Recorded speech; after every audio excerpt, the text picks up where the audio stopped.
normal for a apparent period of time, then suddenly got deteriorated. And there might be a family history of neonatal death.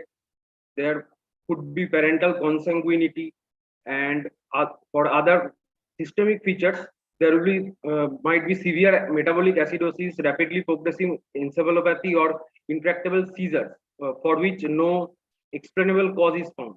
There might be persistent vomiting, and sometimes acute fatty liver or HELP syndrome of the, or the child has organomegaly which are not explained by any other cause.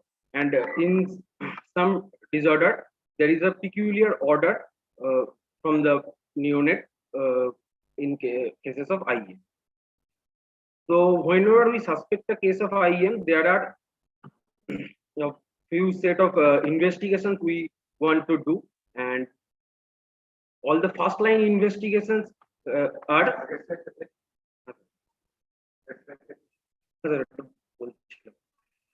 and according to the presentation, there are many organs at fault in IEM. The most common organs involved are liver, brain, heart, and in some specific inborn IEM, there is a dysmorphic features present.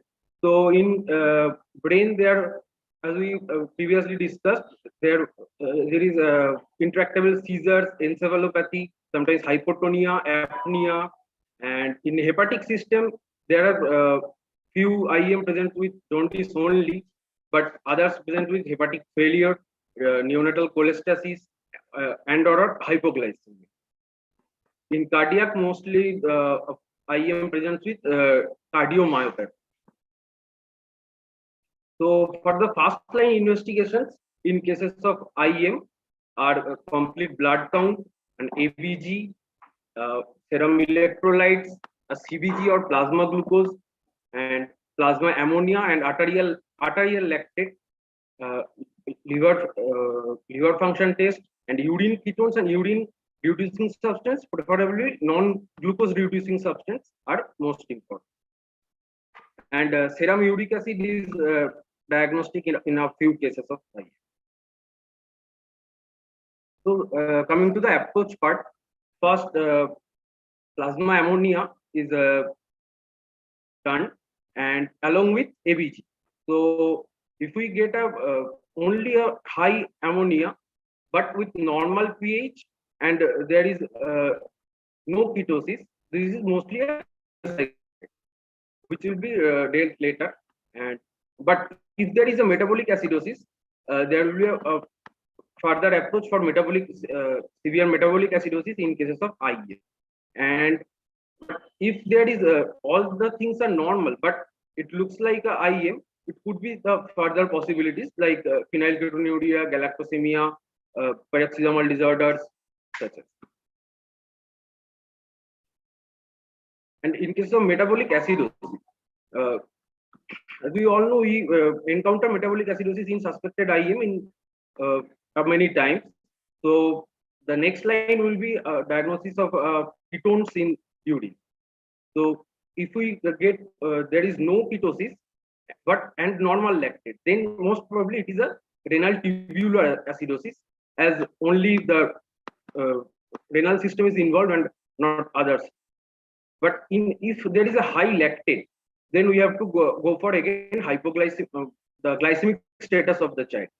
In cases of if the child is normoglycemic, PDH deficiency, as we know, is a glucose pathway disorder. It will manifest as with normoglycemia. But in case of hypoglycemic, the other pathways are mostly affected, like fatty acid pathway and cholesterol pathway, HMG-CoA disease. But on the other side, with ketosis and high ammonia, if we get a normal lactate, then it will be an organic acidemia. But in case of high lactate, it will be pyruvic carboxylase deficiency and HCS deficiency. And for the normal ammonia part, again we have to process lactate, investigate the lactate, If it's a normal lactate with normal glycemic status, then it is either maple syrup urine disease or organic acidemia. But in cases of hypoglycemia, as you all know, is adrenal insufficiency or organic acidemia. And in cases of high lactate, it is again we have to state as the glycemic status of the child. In normoglycemic status, there is pyruvate carboxylase deficiency or HCS deficiency. But in hypoglycemic, as we know, the glycogen storage disorders come with hypoglycemia and organomegaly, along with mitochondrial diseases. So, for the emergency management of a lactic acidosis, first supportive care of hydration, treatment of the sepsis, seizures, proper ventilation of the child, and as sodium valproate must be avoided in this case. Quick bicarbonate correction over 4 to 6 hours or stat correction is very helpful in cases of metabolic acidosis. And thiamine, riboflavin, coenzyme Q, and L-carnitine can also be added as in cases of IE. And next, for the urea cycle. For the urea cycle defects, we first have to measure the plasma citrulline, as it is the first substrate in urea cycle. If it's low, then we have to go for urine orotic acid. If urine orotic acid is elevated, then it is ornithine transcarbamylase deficiency, and if it is normal, then it is carbamyl phosphate synthase deficiency. And if it's plasma citrulline is normal, then we have to go for the previous step, that is plasma arginine assay. And if it's elevated, then it is arginase deficiency, and it is normal, then it is the HHH disease. And in cases of high plasma citrulline, plasma argininosuccinic acid level is done. In cases of normal plasma ASA level, and ASL, arginosuccinic acid lyase deficiency, and in cases of elevated ASA, arginosuccinic acid synthase deficiency is diagnosed. For the management of acute management of hyperammonemia, first we have to stop all the feeds, start the child on a GIR around 8 to 10. We have to avoid protein for the first time, and start lipid at 0.5 gram per kg per day. We may go up to 3 gram per kg per day, and only after the child is hemodynamically stabilized and the acute phase is over, we should add protein at 0.25 gram per kg per day. And as there is an acute stage of hyperammonemia in this case, dialysis is most important. And as we all encounter this sort in a neonate, a peritoneal dialysis is more helpful than hemodialysis. And other supportive care for the for stabilization of the child is helpful. Now with hypoglycemia, approach to hypoglycemia, again we have to take the ketone in the urine without ketosis and with normal lactate. It is HMG-CoA synthase deficiency or hyperinsulinism. But if we encounter high lactate but no ketones in urine, it might be fatty acid oxidation defect and HMG-CoA lyase deficiency. And but with ketosis, if there is normal lactate, there will be adrenal insufficiency and organic acidemia, and with high lactate, there will be glycogen storage disorders or mitochondrial. And hypoglycemia is should be managed accordingly to the protocol, and if the specific disease is diagnosed, for the definite management of the disease. Now, liver is involved in many cases of IEM. So we mostly get the child with organomegaly with no further explaining cause. So if we get only hepatomegaly, we'll go for the glycemic status and lactate. If it's absent, we might think of Wilson disease and cholesterol ester storage disease. And if it's hypoglycemic and elevated lactate, we'll go for urine reducing non-glucose reducing substance. If absent, it is glycogen storage is a 1 or 3 that might be differentiated by other features, GSD 1 and 3. And if it's present, it is mostly hereditary fructose intolerance. And in cases of hepatosplenomegaly, the next step is bone marrow aspiration and bone marrow biopsy. And the common DDs under this are Niemann-Pick, Gaucher's, and cholesterol ester storage. Now, neurological features are very prevalent in IEM.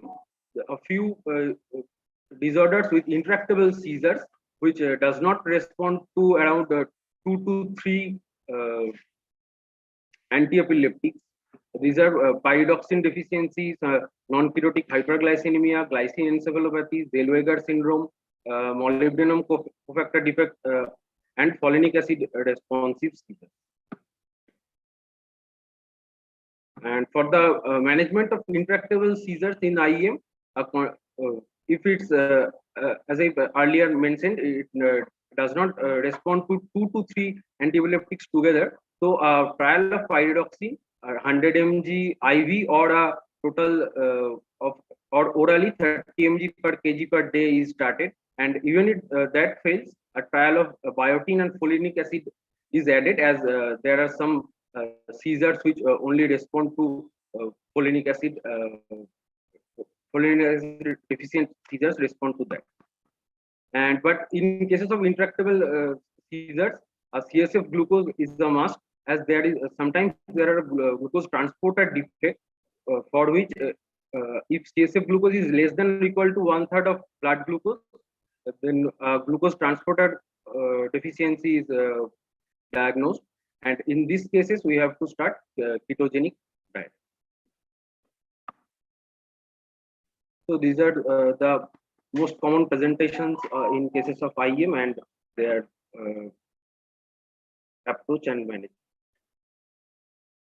Thank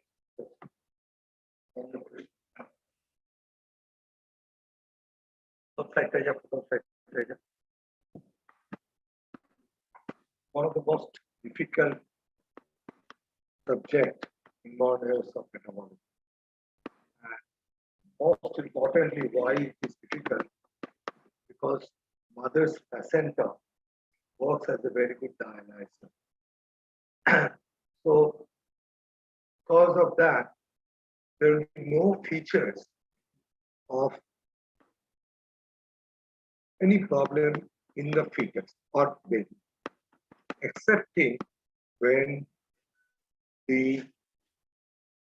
fetus needs to utilize his own energy. Other than that, he has mentioned about that the dysmorphism. Hardly any baby with dysmorphism is IEM. But if your cell metabolism is defective, you can have problems like pyruvate dehydrogenase. But I will have to digest myself. The mother is doing that, but cell metabolism of the baby is his own. So the pyruvate dehydrogenase is one where you will get a abnormal feature. Like he has mentioned about Smith-Lemeli-Opitz. Smith-Lemeli-Opitz is again where it's an inborn error of metabolism, but you get genital defect, syndactyly. So there the cholesterol metabolism is defect. He has mentioned about Zellweger syndrome, which is a perioximal defect of the fetus. Mother cannot help. Mother can help in removing the waste product. Mother can help you in giving you the energy. But the energy utilization has to be of the baby's own. So,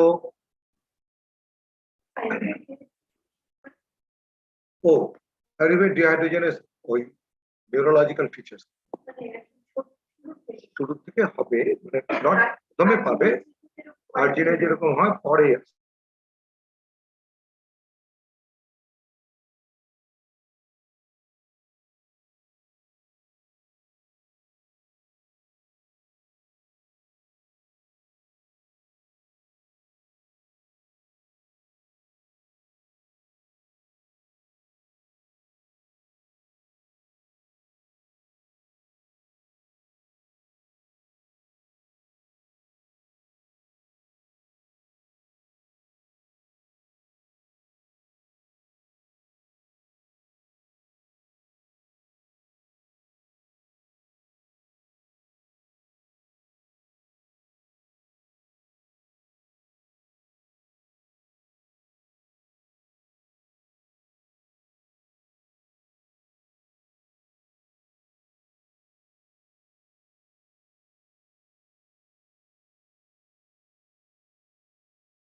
এসে কি করো তোমার নিজের স্বার্থের জন্য neurological দিয়ে কাজ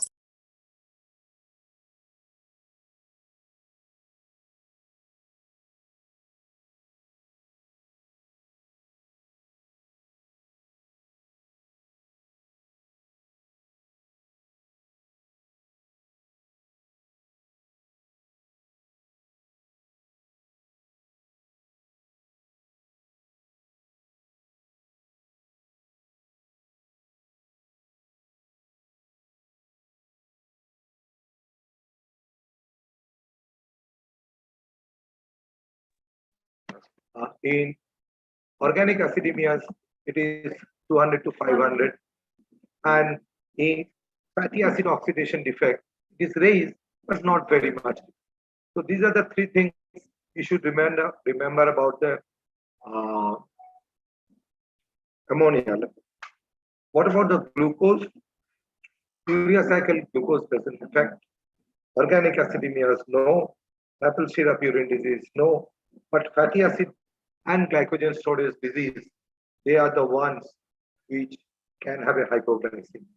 Some of the organic acidemias May have, but not it's a predominant feature. I'm giving you a main name, but anything can have a hypoglycemia because a sick child will have hypoglycemia on the whole.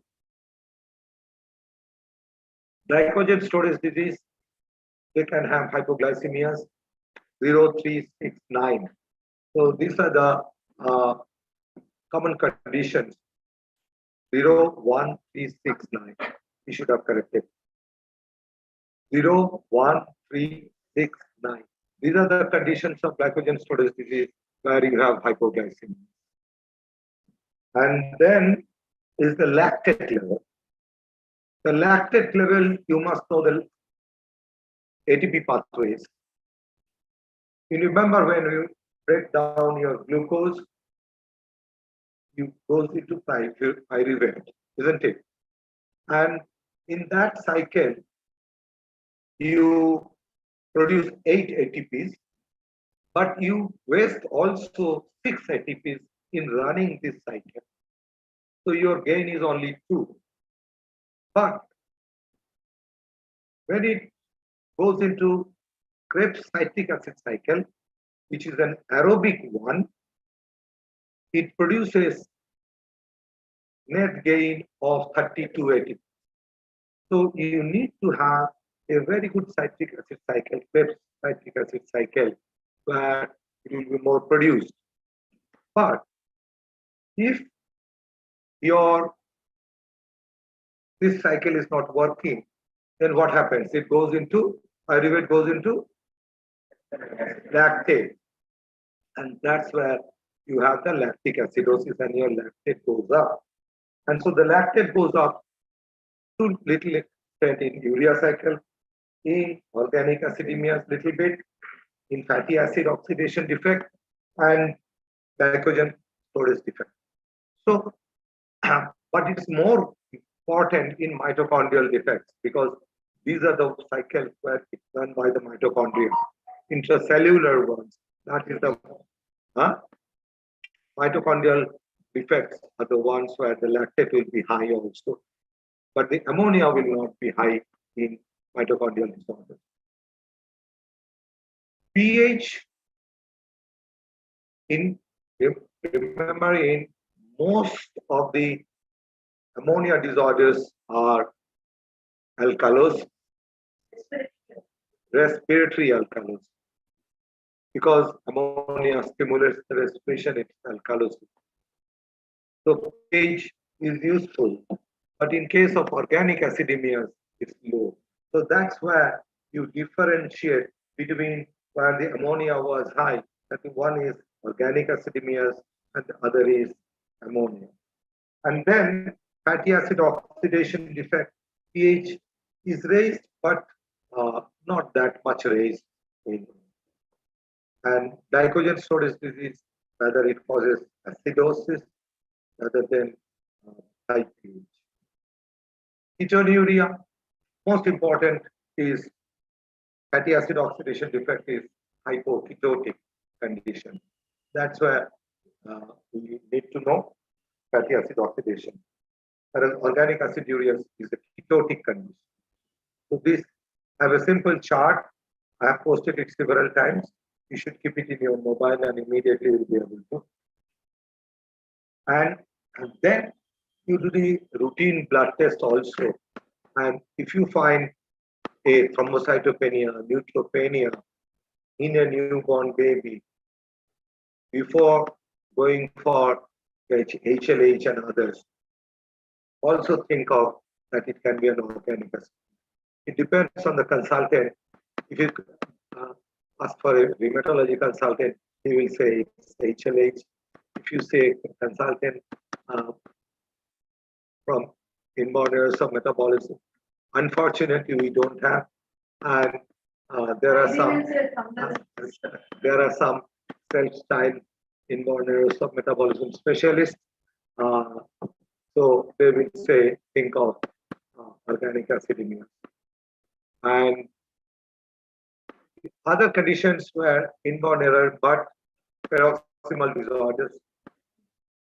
If you see a baby like Down syndrome with wide open fontanelle and a liver and spleen enlarged, Down syndrome can have a lymphoproliferative disorders. But think of Zellweger syndrome. If you have done an X-ray and you see the calcifications, then it's a chondrodysplasia punctata congenita like condition.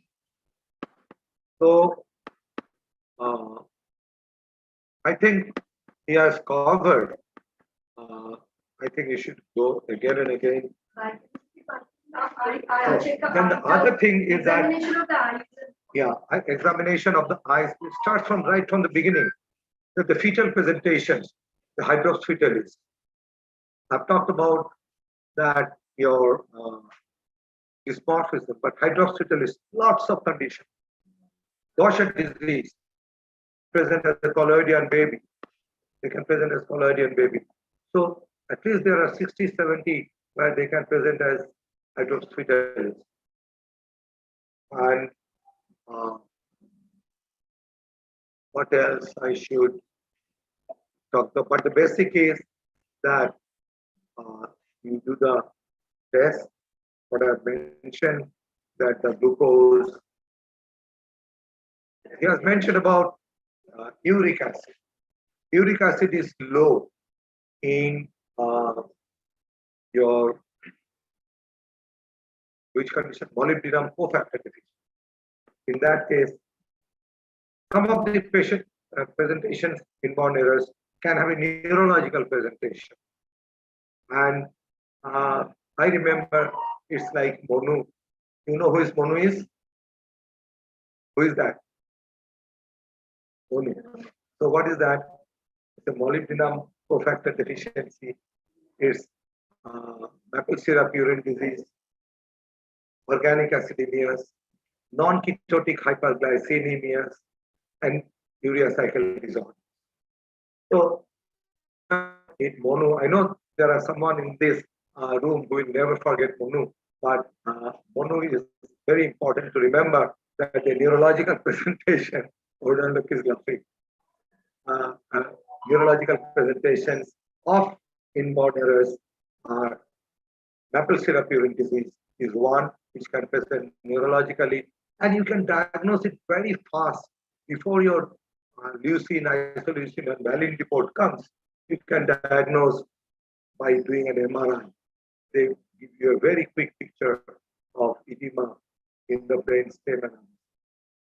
So, neurological presentations,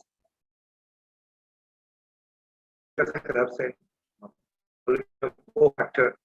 And then sometimes we do the EEG also, non-ketotic hyperglycemia. He has mentioned about non-ketotic hyperglycemia. Now, unfortunately, we cannot do the CSF glycine. And one of the ways I think, I've not seen it yet, but I think that EEG is very characteristic of burst separation. The burst separation pattern, if you find, it's a non-ketotic hyperglycemia. If you think of it, not an HIE, or not a phenobarbital induced suppression, think of non-ketotic hyperglycemia in that condition. And my next target is to give the amplitude gated EEG to care, because it will be a presentation to care, because Institute of Child Health, I think only one fellowship will be starting in West Bengal in pediatric neonatal fellowship. July to September. First July to September. Can take two fellows. Two fellows And also will we be can have starting. four So fellows. we'll start the amplitude gated rotation. And but if your child is newborn, full term, born in a good environment, if the baby is lethargic, think of inborn neurosurgery. Never think of sepsis. That at antibiotics start for the it's a sepsis. It doesn't improve. You start the IV fluid, patient improve. I know a case. Third time I was involved. Every time the baby becomes lethargic, IV fluid, glucose was started, and then feed was stopped. Antibiotic was started, was diagnosed as sepsis, then as again a sepsis. Then I said, I will make this baby septic again. I was involved in the nursing. I said, I will make this baby septic again.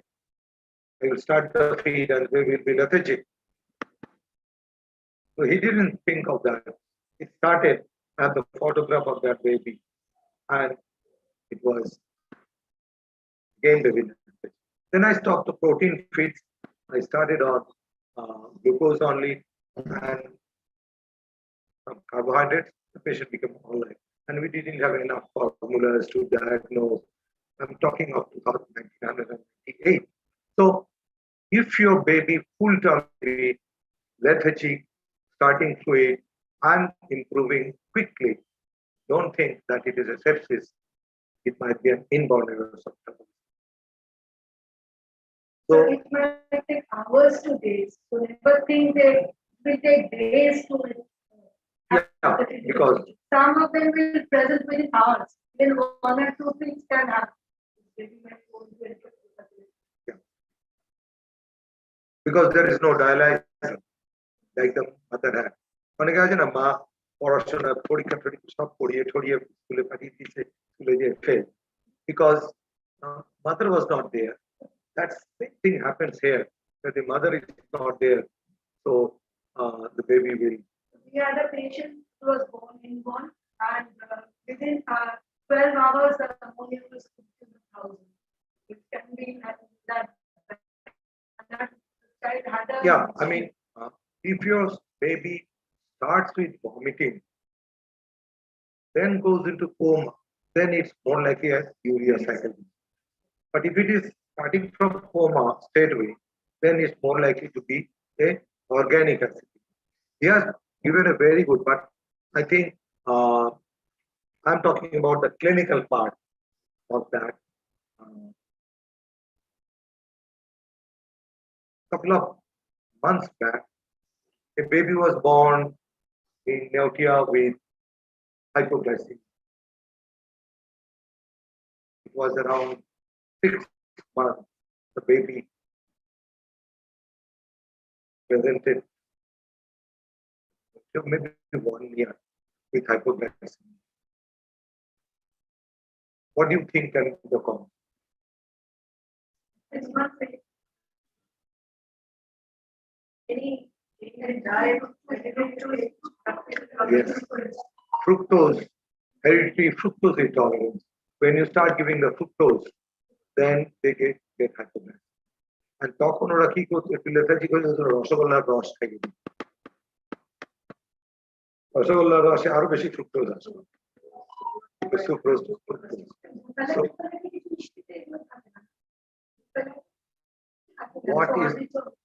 what is the difference between lactulose and lactose? Why do you give laxative as lactulose, not lactose? It cannot be digested. It cannot be digested. So it should not produce your problem. But hereditary fructose intolerance, the moment you give, it causes hypoglycemia. Huh? No.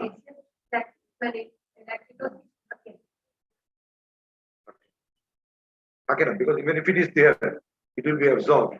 And if it is absorbed, it's not going to give serve any purpose. So, so that's one hereditary fructose intolerance.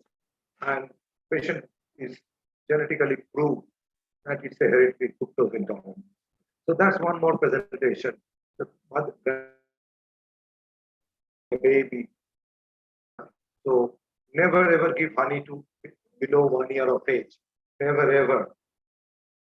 Honey tulsi patao, but don't go. You cannot be trained by your friend. As a pediatrician, you cannot be trained by your friend. You can be groomed up, but not trained. Another metabolic fructosemia, that also can. Galactosemia is one very, very common condition where you will have initially as hypoglycemia and then jaundice.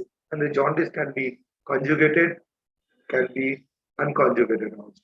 It causes hemolysis when your RBC galactose 1 phosphate increases, it causes hemolysis. And it in the liver, it causes conjugated jaundice. They can have 1/3 of them can have E. coli sepsis. We do not know the cause of that, but 1 in 40,000 is the incidence of galactosemia. So we do miss, and I have seen the child came from with a cataract, went to Hyderabad, operated in Hyderabad. But before the second operation, child was sent to me by Dr. Mehrotra that I got okay, and I said I want to do a urine substance, and it was positive. And with that diagnosis, we got our PICU. 10 lakhs of rupees with that diagnosis, and our PICU was developed with that. So it was a galactokinase deficiency. So there are 3 types of galactosemia. You know, galactose 1 phosphatidylidyl transferase, galactokinase, and 4 epimerase. So these are the 3 types of, and maybe there is another 4th type. Or before, maybe I will need to check. Maybe there is, but these 3 types I know. Galactokinase will only present with cataract. And if you are suspecting galactokinase, please use a milk where it is recommended for galactosemia. I'm not mentioning the name of the milk, but just check that whether it is recommended for galactosemia or not. Not all soybean milk in the market are recommended for galactosemia. The reason for that is there are some trisaccharides and tetrasaccharides which are called stachyose and raffinose. You must have heard in biochemistry. MCQ So stachyose and raffinose, these are trisaccharides and tetrasaccharides, which when broken down will give to galactose. So use a milk which is specific for galactosemia. You want me to mention the name of the milk? It's only the isomilk which is recommended in our country at the moment. It's only the isomilk which is recommended for galactosemia. So don't use any other cheaper version of that thing. Thinking that you may use it in diarrhea, but not in galactosemia. Again, that is very commonly missed because we do not think of that when you are having a jaundice and it's persistent and conjugated, you think of biliary atresia, but we don't think of galactosemia. That's another carbohydrate metabolism defect we need to think of. So in short, when a patient comes to you, you start thinking that it might be an inborn error. Do a ammonia, do urea, hydrochloride, glucose, sodium, potassium, definitely, and blood gas. Blood gas most will produce acidosis, but one or two conditions will produce alkalosis. And what is urea cycle disorder, and other is congenital chloridoria, which will produce severe alkalosis. And this is one condition you can diagnose intrauterine, because when you are doing the intrauterine ultrasound, you will feel that your intestines are very dilated, because during that period also there is chloride losing into the intestine. So congenital chloridoria will. I'm very sorry for my voice, but still I'm trying my best. Thank you. The